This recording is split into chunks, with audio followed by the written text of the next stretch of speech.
মাৰ্ঘেৰিটা তিনিচুকীয়া জিলাত অৱস্থিত এখন প্ৰাকৃতিক সৌন্দৰ্যৰে ভৰা সৰু চহৰ।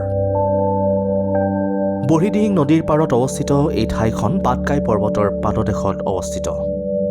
৮৩ নম্বৰ মাৰ্ঘেৰিটা বিধানসভাৰ সমষ্টিত আছে কয়লাখনি কেইবাখনো চাহ বাগিচা। বৰ্তমান সমষ্টিটোৰ বিধায়ক ভাস্কৰ শৰ্মা। 10টা বছৰে মাৰ্ঘেৰিটা বিধানসভাৰ সমষ্টিত প্ৰকৃততে ভাস্কৰ শৰ্মাই কিমান উন্নয়ন কৰিলে, আজিৰ ভোটানুমানত এই বিষয়ে মাৰ্ঘেৰিটা ৰাইজৰ সৈতে আমি কথা পাতিছিলোঁ। নামত বিধায়ক, কামত জিৰ'। মই আপোনাক আগতে কৈছোঁ যে নামত তেওঁ বিধায়ক। আমাৰ স্থানীয় বিধায়কো ইয়াৰ বিষয়ে কি চিন্তা কৰে নাজানো, কিন্তু আমাৰ বহুত কষ্ট হৈ আছে। মানে আপোনালোক সকলোৱে জানে যে তেওঁ সদনত মৌন হৈ বহি থাকিলে। যোৱা 10টা বছৰত সদনত তেওঁ 1 ছেকেণ্ডো এটা শব্দ বা এটা বাক্য তেওঁ উচ্চাৰণ নকৰিলে। তেওঁ মৌন হৈ বহি বহি 10টা বছৰ অতিবাহিত কৰিলে। প্ৰথমে আমি দেখুৱাম মাৰ্ঘেৰিটা সমষ্টিত উন্নয়নে ঢুকি নোপোৱা কেইখনমান ঠাই। মাৰ্ঘেৰিটা বিধানসভা সমষ্টি যিহেতু নিৰ্বাচন সমাগত আৰু ভোটানুমানৰ জৰিয়তে আপোনালোকক বিভিন্ন সমষ্টিৰ বতৰ আপোনালোকক দি আহিছোঁ। আৰু আজি আমি উপস্থিত হৈছোঁহি মাৰ্ঘেৰিটা বিধানসভা সমষ্টিত। আজি এই ভিডিঅ'টোত মাৰ্ঘেৰিটা বিধানসভা সমষ্টিৰ বিষয়ে আপোনালোকক ক'ম। মই এটা ৰাস্তা দি গৈ আছোঁ আৰু এই ৰাস্তাটো অতি গুৰুত্বপূৰ্ণ ৰাস্তা বুলিয়ে গম পাইছোঁ। এটা চাহ বাগিচা অঞ্চল আৰু এই পথটো ইমানেই বেয়া দেখিছোঁ, গতিকে এই পথটোৰ বিষয়ে মই মানে ৰাইজক মুখুধি নোৱাৰিলোঁ। এইটো ৰাস্তাটো কিহত? দাদা নমস্কাৰ। নমস্কাৰ। আপোনাৰ নামটো? মোৰ নাম শ্ৰী বিষ্ণু দাস। এই ৰাস্তাটো ক'লৈ গৈছে? এই ৰাস্তাটো ধেমালি যোৱা পথ। ধেমালি। আৰু বৰ জৰ্জন্য অৱস্থাত তাকে মই মানে ৰাস্তাটোদি গৈ আছিলোঁ, কিন্তু নামি পেলাই মই মানে জানিব ইচ্ছুক হ'ল যে কিয় আজিলৈকে কিয় নহ'ল তাৰমানে। হয়, ৰাস্তাটো বনাওঁ বুলি কৈ আজি 2-3 বছৰৰ পৰা বহুত কষ্ট পাই আছোঁ আমি। আৰু আমাৰ স্থানীয় বিধায়কো ইয়াৰ বিষয়ে কি চিন্তা কৰে নাজানো, কিন্তু আমাৰ বহুত কষ্ট হৈ আছে। মানে সৰু সৰু কণ ল'ৰা ছোৱালী স্কুল যাওঁতেও বহুত কষ্ট পায়। আৰু ৰাস্তাটো এনেকুৱা অৱস্থা, আপুনি এবাৰ গ'লে আৰু এবাৰ যাবলৈ মন নাযায়। চৰকাৰৰ অনুৰোধ কৰিছোঁ আমি যে এই ৰাস্তাটো সোনকালে যাতে আমাক বনাই দিয়ে আৰু সেই ৰাস্তাটোৰ প্ৰতি অলপ গুৰুত্ব দিয়ে যেন। কাৰণ এইখন দেওমালি যোৱা পথ আৰু বিশেষকৈ আমাৰ গাঁও বাগান এৰিয়াৰ কণ শিশুসকলে মাৰ্ঘেৰিটা স্কুলতে যায় বেছিভাগ। তো বাছ অহা যোৱা বা স্থানীয় মানুহ অহা যোৱা বহুত কষ্ট পাই আছে। এইফালে নাহে তো ইমান। এইফালে নাহে নেকি? নাহে। বিধায়কগৰাকী নাহে? নাহে। এই বাগানখন কি বাগান? এইফালে দিলক আছে আৰু আমাৰ মাকুম বাগান। পাকুম বাগান। মাৰ্ঘেৰিটা মানে কি আৰু এইটো আপুনি চায়ে আছে কেনেকুৱা ৰাস্তাবোৰ কেনেকুৱা হৈ আছে। একোতো ডেভেলপ হোৱা, একো চেঞ্জ হোৱাই নাই। একো চেঞ্জ হোৱা নাই। যেনেকুৱা আছিলে আগৰ পৰা তেনেকুৱাই চাইছিলোঁ। এইবাৰ কি বিচাৰিব এতিয়া? নিৰ্বাচনটো পালেহি। বিচাৰিছোঁ মানে যেনেকৈ যোনে হওক, মানে বস্তুবিলাক চেঞ্জ কৰা মানুহ তেনেকুৱা আহক। বিধায়কজন কেনেকুৱা হোৱাটো বিচাৰে? যে আমাৰ ভাল হওক, আমাৰ ডেভেলপ কৰিব পাৰি। ভাস্কৰ শৰ্মাক 10ৰ ভিতৰত কিমান নম্বৰ দিব? সেইটো কি ক'ম আৰু মই সেইটো ক'ব নোৱাৰিম আৰু ক'ত। এনেই স্থানীয় হিচাপে কিমান নম্বৰ দিব 10ৰ ভিতৰত? কি ক'ম আৰু আপোনাক একো ক'ব নোৱাৰিম। মানে ভাষা নাই? ভাষা নাই আৰু। হয়তো আমাৰ যোনটো এইটো আগৰ চৰকাৰটো আছিলে, এইটো কি কয় কংগ্ৰেছ না, এইটো বহুত ভালকৈ কাম কৰিছিলে। আৰু যিটো এতিয়া বিজেপিটো জিতিছে, এই লালচকেইটা দেখাই আছে। আমাৰ এই লুটি আছে, আমাকে গান মাৰি দিব। টেঙাত ঠিকে আছে, মই কাম কৰিছোঁ, মোৰ মাইকী ফেমিলিকেইটা চলি আছে। ৰিয়েল কথা এইটোৱে। মানে নিজে কাম কৰিছোঁ, নিজে চলি আছে। এইটোৱে। বেয়া আমাৰ বহুত কষ্ট হৈছে ৰাস্তাৰ গাড়ী আনা জানা কৰিবৰ এম্বুলেন্স কাৰণে বহুত আমাৰ দিগদাৰ হয়। একো নাই কৰা। একো নাই কৰা? নাই।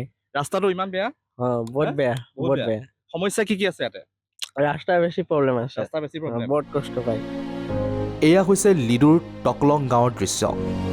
মাৰ্ঘেৰিটাৰ কুমচাই গাঁও পঞ্চায়তৰ অন্তৰ্গত বহুকেইখন গাঁৱৰ সংযোগী একমাত্ৰ দলংখন নিৰ্মাণ নোহোৱাত বছৰ বছৰ ধৰি যাতায়াতৰ ক্ষেত্ৰত চৰম সমস্যাৰ সন্মুখীন হৈ আহিছে বহুকেইখন গাঁৱৰ ৰাইজ। লিডুৰ 1 নম্বৰ টকলং, হাৱাই পথাৰ, বিছাগাঁও, হাছাক ইত্যাদি কেইবাখনো গাঁৱৰ সংযোগী দলংখন নিৰ্মাণ নোহোৱাত এতিয়া ক্ষোভিত হৈ পৰিছে বহু লোক, লগতে অসুবিধাৰো সন্মুখীন হৈছে গাঁওবাসী। 83 নম্বৰ মাৰ্ঘেৰিটা সমষ্টিৰ বিধায়ক ভাস্কৰ শৰ্মাক বহুবাৰ আবেদন জনায়ো সুফল পোৱা নাই গাঁৱৰ ৰাইজে। বিধায়কে কোনো গুৰুত্ব নিদিয়াৰ অভিযোগ তুলিছে গাঁওবাসীয়ে। খিনি নোহোৱা খেতিকে একদম ডেলিভাৰী কেছ একদম মৰি গৈছে আৰু ল'ৰা ছোৱালী পঢ়া চঢ়া একদম কষ্ট হৈছে। আমি এইফালে পাৰ অহা যোৱা পাৰ হ'বলৈ বহুত অসুবিধা আছে। আৰু এইটো দলংটো হৈ গ'ল, বহুত বছৰ হ'ল, 30-40 বছৰ হ'বলৈ হৈ গ'ল। এতিয়ালৈকে চৰকাৰ বনাই দিয়া নাই। এইটো হেৰি চৰকাৰ BJP চৰকাৰ বি বনাই দিয়া নাই, কংগ্ৰেছ চৰকাৰ বি বনাই দিয়া নাই। এতিয়ালৈকে বনাই দিম কৈ সদায় বছৰ আহে, এইটো কৰি ফটো কৰিবলৈ বনাই দিম কয়। তেতিয়া ভোট পাব না, তেতিয়া ভোট পাই পেলাই একদম চুপচাপ থাকে। এই পথেদি, এই দলঙেদি অহা যোৱা ছাত্ৰ ছাত্ৰীসকল, লগতে বিভিন্ন প্ৰান্তৰ পৰা আহি থকা অহা যোৱা কৰা ব্যক্তিসকল মানে দুখত ভুগি থাকিবলগীয়া হৈছে। গতিকে গত বহুত দিন আবেদন নিবেদন কৰা স্বত্তেও বিভাগীয় কৰ্তৃপক্ষ আৰু লগতে আমাৰ বিধায়ক মহোদয় দৃষ্টিকোণ নোহোৱাৰ বাবে আমি বৰ ক্ষোভিত। এইবাৰ মাৰ্ঘেৰিটা সমষ্টিৰ বিধায়ক ভাস্কৰ শৰ্মাৰ বিষয়ে দল সংগঠনে কি কয় শুনক। মানে বিধায়ক ভাস্কৰ শৰ্মা ডাঙৰীয়াৰ ইচ্ছাই নাই, তেওঁ যে ৰাইজৰ যে সেৱা কৰিব সেয়া ইচ্ছাই নাই। আজি আপুনি ভান্তে মন্দিৰটোৰ কথা কৈছে, তাৰ পথটো আজি আগৰ তুলনাত একেই আছে, অথচ বেয়াই হৈছে, কিন্তু পথটো নিৰ্মাণ হোৱা নাই। আৰু তাৰ জৰিয়তে ভান্তে, শ্ৰদ্ধাৰ জ্যোতিকা ভান্তে, তেখেতে বহুবাৰ কাকতি বিনতি কৰিছে যে বিধায়ক ভাস্কৰ শৰ্মা ডাঙৰীয়াক যে এই পথটো নিৰ্মাণ কৰিব লাগে। আমালৈও বহুবাৰ তেওঁ ফোনযোগে কৈছে যে আপোনালোকে পথটোৰ বিৰুদ্ধে আন্দোলন কৰক। আমিও বিধায়ক ডাঙৰীয়াক মেমৰেণ্ডাম দিছোঁ বা আমি প্ৰতিক্ৰিয়া প্ৰকাশ কৰিছোঁ, কিন্তু আজিলৈকে পথটো নিৰ্মাণ কৰা নাই। তেওঁ বিধায়ক, নামত বিধায়ক, কামত জিৰ'। মই আপোনাক আগতে কৈছোঁ যে নামত তেওঁ বিধায়ক, যোৱা 10টা বছৰে তেওঁ কেনেকৈ বিধায়ক হৈ আছে সেয়া ৰহস্যৰ আৱৰ্তৰ কথা। গতিকে তেওঁ নামত বিধায়ক, তেওঁ কামত বিধায়ক নহয়। নামৰ এজন বিধায়ক, নিমাতী কইনা বুলি আমি আখ্যা দিব বিচাৰিছোঁ, কিন্তু কৰ্মৰ ক্ষেত্ৰত আপুনি এটা ডাঙৰ শূন্য, তাৰ বাদে একো নহয়। আৰু এইটো স্পষ্টভাৱে আমি ক'ব বিচাৰিছোঁ। আজি যদি আমি এই কথাখিনি ক'বলৈ যাওঁ, তেওঁলোকে দুটামান ৰাস্তাৰ কথা ক'ব, আৰু সেই যিকেইটা ৰাস্তা, সেই ৰাস্তাকেইটা আন্দোলন কৰি কৰি আমিয়েই আজৰি আনিছিলোঁ। আজি তেওঁলোকে ক'ব যে জাগুন, কথাচামা, ৰামনগৰ সংযোগী দলংখন তেওঁলোকে নিৰ্মাণ কৰি দিলে, আৰু সেই দলংখন ব্যাপকভাৱে আন্দোলন কৰি আমি আনিছিলোঁ। আজি লিডুৰ যিখন ITI কলেজ আছিল, কংগ্ৰেছ চৰকাৰ দিনতে নিৰ্মাণ কৰিছিল, ব্যাপকভাৱে আন্দোলন কৰাৰ পিছত সেইটো পাব্লিক প্ৰাইভেট পাৰ্টনাৰশ্বিপৰ যোগেদি সেই ITI কলেজখন মুকলি কৰি দিলে। গতিকে আমি মাৰ্ঘেৰিটাৰ মানুহে বা আমি মাৰ্ঘেৰিটাৰ ৰাইজে আন্দোলন নকৰাকৈ আমি একো বস্তুৱে পোৱা নাই। আমি ভাস্কৰ শৰ্মা ডাঙৰীয়াক বহুবাৰ মেমৰেণ্ডাম দিছোঁ। তেওঁক আমি কৈছোঁ যে মডেল ডিগ্ৰী কলেজ এখন স্থাপন কৰক, আপোনাৰ সেই অঞ্চলটোত ছাত্ৰ ছাত্ৰীসকলৰ কাৰণে সুবিধা হ'ব। গতিকে ব্যাপক এটা ডাঙৰ এটা অঞ্চল। গতিকে শিক্ষাৰ ক্ষেত্ৰত আমি ক'বলৈ গৈছোঁ যে আজি চাওক, মাৰ্ঘেৰিটা কলেজৰ ছায়েন্স ডিপাৰ্টমেণ্টৰ প্ৰভিঞ্চিয়েলাইজ হ'ল ইমান দিন কৈ থকাৰ পাছতো। গতিকে যিমানেই কৈ থাকক, আমাৰ ইয়াৰ বিধায়কজনৰ গান নৰল। আজি 10টা বছৰ হ'ল বিধায়ক ভাস্কৰ শৰ্মা ডাঙৰীয়াৰ। গতিকে 10 বছৰত আমি কিমান আগবাঢ়ি আহিব লাগিছিল, 10 বছৰত আমি আগবাঢ়ি আহিব লাগিছিল, কিন্তু আমি থমকি ৰ'লোঁ। উন্নয়ন হোৱা নাই। আৰু আপুনি চাওক, মই আগতেও কৈছোঁ যে অকল মাত্ৰ ৰাস্তা এটা নিৰ্মাণ কৰি দিয়াটো সেয়া উন্নয়ন নুবুজাই নহয়। উন্নয়ন হ'ব হ'লে সামগ্ৰিক উন্নয়ন হ'ব লাগিব। শিক্ষাৰ ফালৰ পৰা উন্নয়ন হ'ব লাগিব, স্বাস্থ্যৰ ফালৰ পৰা আমাৰ উন্নয়ন হ'ব লাগিব। ইয়াতে শিক্ষিত যুৱক যুৱতীসকলে চাকৰিৰ কাৰণে চাকৰি দিব পাৰিব লাগিব। তেতিয়াহে উন্নয়ন হ'ব, তেতিয়াহে এটা সমষ্টিৰ ৰাইজ সকাহ পাব। গতিকে অকল মই এইটো কৈছোঁ, ৰাস্তা হৈছে, আপুনি চাবলৈ যাব গাঁৱৰ কিছুমান 200 মিটাৰৰ 500 মিটাৰৰ ৰাস্তা নিৰ্মাণ কৰিছে। অকল ৰাস্তা নিৰ্মাণ কৰাটোৱেই উন্নয়ন নুবুজায়। অকল ৰাস্তা নিৰ্মাণ কৰিলে নহ'ব নহয়। ইয়াতে যে মাৰ্ঘেৰিটাত যে আজি যে 14,000 মান শিক্ষিত যুৱক যুৱতী বাহিৰলৈ গ'ল সমষ্টিটোৰ পৰা, কাম কৰিবলৈ গৈছে, কৰ্মৰ সন্ধানত গৈছে, কিয় যাবলগীয়া হৈছে? এই প্ৰশ্নৰ উত্তৰ বিধায়ক ডাঙৰীয়াই দিব লাগিব, যিহেতু তেওঁ বিধায়ক। দিব লাগিব, কিয় যাবলগীয়া হৈছে? ইয়াতে যদি আপুনি যদি ইয়াতে মাৰ্ঘেৰিটাতে যদি আমাৰ ইয়াতে উদ্যোগ ব্যৱস্থা থাকিলে হয়, নিশ্চিতভাৱে আমাৰ যুৱক যুৱতীসকলে মাৰ্ঘেৰিটাত থাকিলে হয়, মাৰ্ঘেৰিটাত থাকি কাম কৰিলে হয়। গতিকে উন্নয়ন কাৰ হৈছে? আপুনি এটা ভাল প্ৰশ্ন কৰিছে। আপুনি চাব যে মাৰ্ঘেৰিটা সমষ্টিবাসী ৰাইজৰ উন্নয়ন হোৱা নাই।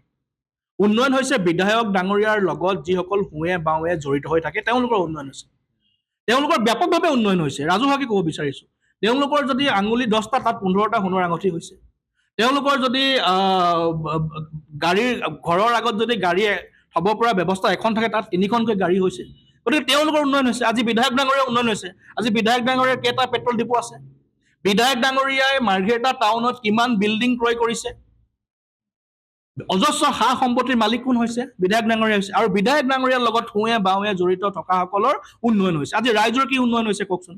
আজি এজন সাধাৰণ খেতিয়কৰ কি উন্নয়ন হৈছে? কি উন্নয়ন হৈছে এজন সাধাৰণ খেতিয়কৰ? আজিও নগাপথাৰ, উলুপ আৰু ইনথেমত আজিও ৰাইজে এটা পকী ঘৰ পোৱা নাই।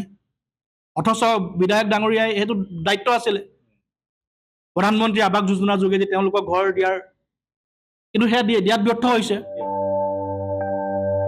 আপুনি যদি এই ভিডিঅ'টো মাৰ্ঘেৰিটাৰ পৰা চাই আছে তেতিয়াহ'লে মাৰ্ঘেৰিটা সমষ্টিত আপোনাৰ অঞ্চলত কিমান উন্নতি হ'ল আৰু কি উন্নতি কৰিবলৈ বাকী থাকিল সেই বিষয়ে আমাক জনাওক কমেণ্ট ছেকশ্যনত। আৰু বিধায়ক ভাস্কৰ শৰ্মাৰ বিষয়ে আপুনি কি ক'ব বিচাৰিব জনাওক আমাৰ কমেণ্ট ছেকশ্যনত। মিথুন বৰুৱাৰ সহযোগত Rana Gogoi report India today north east Assam.